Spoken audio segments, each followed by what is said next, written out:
Welcome to the Hunger Games for Math Nerds. I should start off as a little disclaimer to the spoiler Nazis that this video does contain some mild spoilers about both the books and the movie.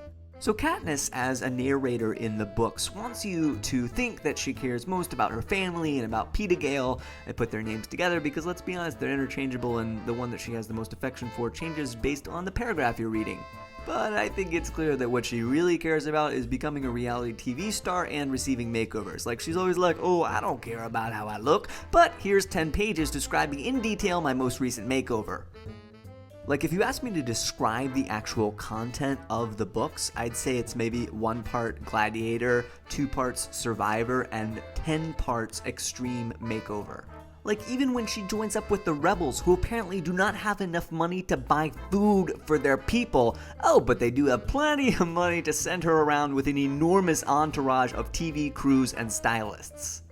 And that's actually also my main suspension of disbelief problem with the Capitol. Like, really, you guys don't have the technology to grow food, but you do have the technology to create gene-spliced mutts out of thin air at the press of a button? Now, there were a number of differences between the book and the movie, but as an amputee, the one that I am most offended by is the fact that they did not show that PETA is an amputee. Hello, people, let's get some rights for people with disabilities in this movie. That's why I personally am on Team PETA. And don't try to tell me that there's no Team PETA. Just because you're not on it doesn't mean it doesn't exist.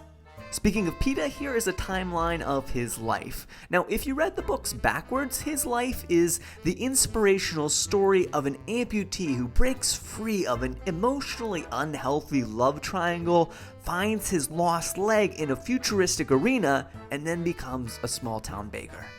Now, I realize I've been kind of hard on the Hunger Games in this video. Let me be clear that I actually liked the books and the movie pretty well. The one thing I really didn't like was the ending of the 3rd book, and I'm not going to tell you the ending because I don't even remember what it was. Like, all I remember was just being so confused and frustrated by the ending.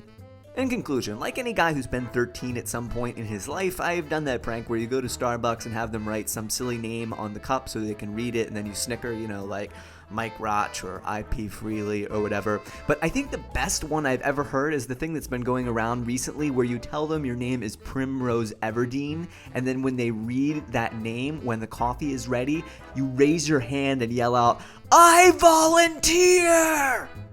AMPUTEE